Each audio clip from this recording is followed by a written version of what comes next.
नमस्कार। आज हम आपको तत्सम एवं तद्भव को पहचानने का सबसे आसान ट्रिक बताने जा रहे हैं। जनरली क्या होता है कि तत्सम और तद्भव को पहचानने में थोड़ा मुश्किल आता है। जैसे कि तत्सम क्या है, संस्कृत के शब्दों को बोलते हैं, और तद्भव उनका बदला हुआ रूप को तद्भव कहते हैं। कहते तो हैं, लेकिन इसे पहचानने में, एग्ज़ाम में इसे लिखने में हमें बहुत दिक्कत आती है कि ये कैसे बनेगा, ये कैसे होगा। वही हमारा अगर संधि समास होता तो उसके हमारे कुछ नियम होते हैं उन नियमों के आधार पर हम संधि समास बना लेते हैं। लेकिन ये तत्सम तद्भव बनाने में थोड़ी हमें दिक्कत जाती है। तो आज हम इसी के ऊपर ही कुछ नियम और कुछ ऐसे ट्रिक्स बताएंगे जिससे कि आप आसानी से तत्सम शब्द और तद्भव शब्द को पहचान लेंगे। लेकिन आप किसी भी व्याकरण की बुक में देख लोगे तो आपको तत्सम और तद्भव के नियम नहीं मालूम चलेंगे। एक तरफ पूरा तत्सम के शब्द होते हैं और दूसरे कॉलम में तद्भव के शब्द होते हैं।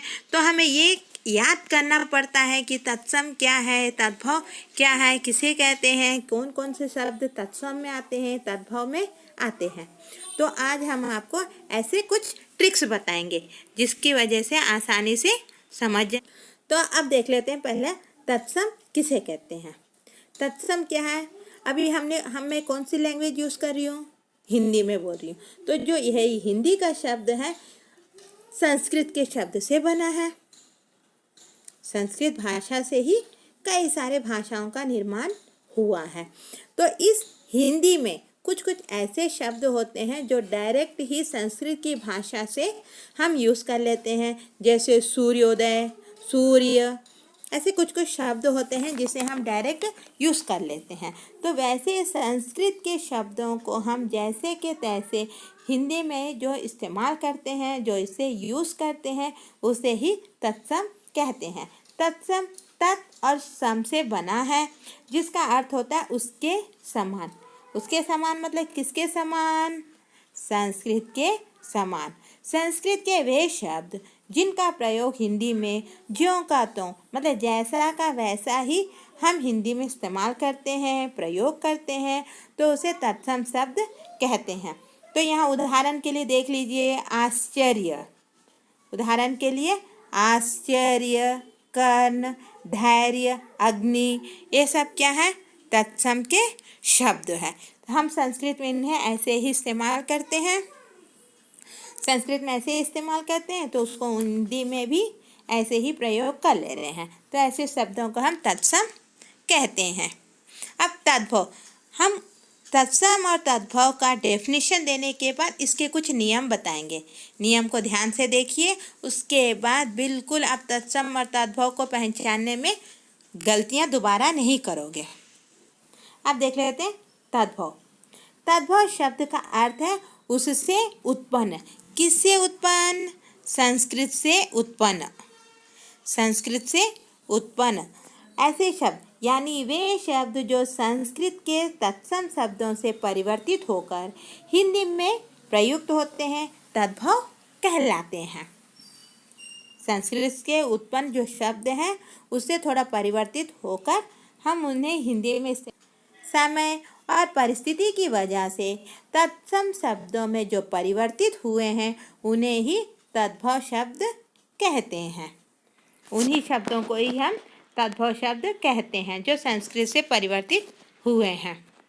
उदाहरण के लिए देख लीजिए, अचरज, कान, धीरज, आग, ये पूरे क्या है?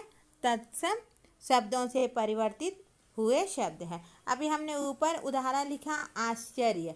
आश्चर्य क्या है? तत्सम में आश्चर्य हुआ तो तद्भव में परिवर्तित होते होते आश्चर्य अचरज में परिवर्तित हो गया। कर्ण, कर्ण का अर्थ होता है यहाँ कर्ण।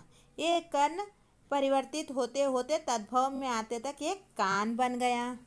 धैर्य, धैर्य तत्सम में धैर्य, तद्भव में आते तक धीरज बन गया। अग्नि, अग्नि, इसी तरह हम और भी देखेंगे। तत्सम या तद्भव पहचानने के नियम कैसे पहचाना जाता है। तो तत्सम में क्या होता है, छ हमेशा छ, त्रा, ज्ञा, स्रा ऐसे सारे शब्द जो है ज़्यादातर तत्सम के ही होते हैं। तो यहाँ कने छ, जो छ है वो छ तद्भव में आते तक ख या छ का रूप धारण कर लेता है, छ या खा बन जाता है। तत्सम में छ रहता है, तद्भव में आते तक वो बन जाता है ख और छ। उदाहरण देख लेते हैं हम।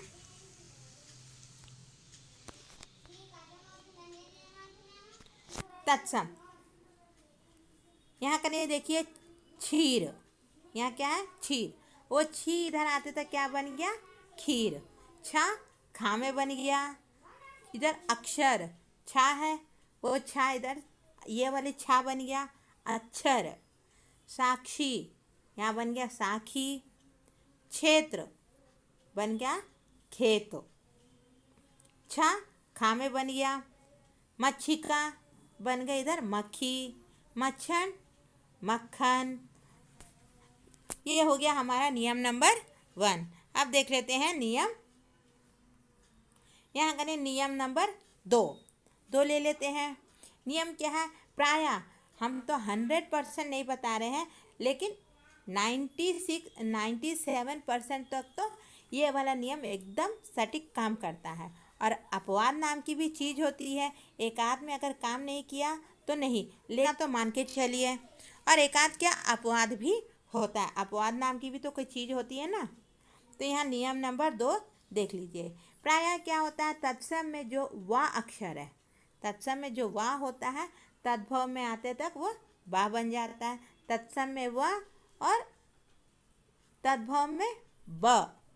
देख लेते हैं तत्सम में क्या होने से तद्भव में क्या होता है। इधर है वर्षा, वह है, इधर तद्भव में आते तक वो शब्द बन गया आपका बरसात। यहाँ वर्षा इधर बन गया बरसात। विवाह, विवाह में वाह इधर आते तक ब्याह। इधर वक, वाह आपका तद्भव में बन गया बगुला। वानर तो इधर बंदर। तो हमारा नियम काम कर रहा है। यहाँ वाह तत्सम में वाह है तो तद्भव में आते तक वो बा का रूप धारण कर लिया। परिवर्तन ऐसे होता है, तो परिवर्तन हुआ, बंदर बन गया। विद्युत, इधर विद्युत तद्भव में बिजली। वधु, वधु का बन गया बहू, वधु इधर बहू बन गया। अब देख लेते हैं नियम नंबर 3। नियम क्या है, प्रायः तत्सम में अणा, इसको हम कहते हैं अणा, ना अणा ऐसे उच्चारण करते हैं, वो तद्भव में ना बन जाता है। अणा तद्भव में ना बन जाता है। इधर देख लीजिए घृणा, घृणा में आया अणा, घृणा में अणा दिख रहा है अणा, तो इधर आके बन गया घृणा। किरण, किरण, किरण तो यहाँ बन गया न किरण। कर्ण तो यहाँ बन गया कान। देखो आपका अणा जो है अणा ना में परिवर्तित हो जा रहा है। करुणा, करुणा बन गया करुण, करुणा, करुणा बन गया करुण।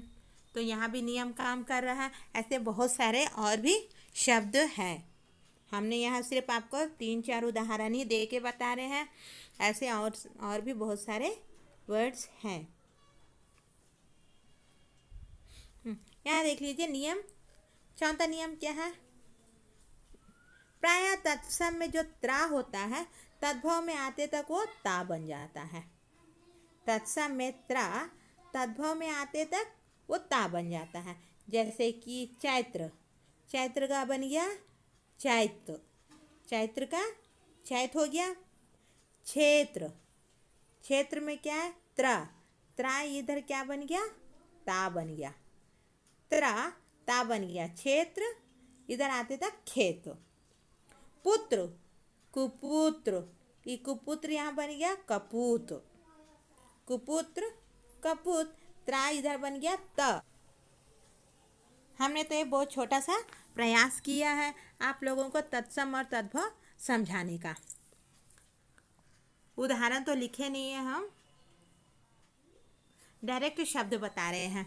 छ, तत्सम में जो छ होता है तद्भव में आते तक आपको वही शब्द ख और छ में रहता है।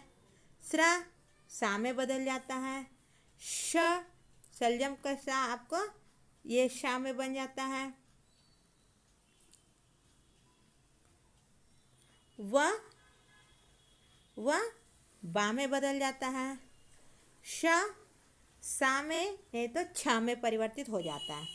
अणा ना में परिवर्तित होता है। री रा में। और एक बात हमेशा याद रखिए, जो चंद्र बिंदु होती है, हमेशा चंद्र बिंदु जो होती है तद्भव होती है। हमेशा ये जो चंद्र बिंदु है इसे हम कहते हैं चंद्र बिंदु। तो ये चंद्र बिंदु हमेशा ही तद्भव ही होती है।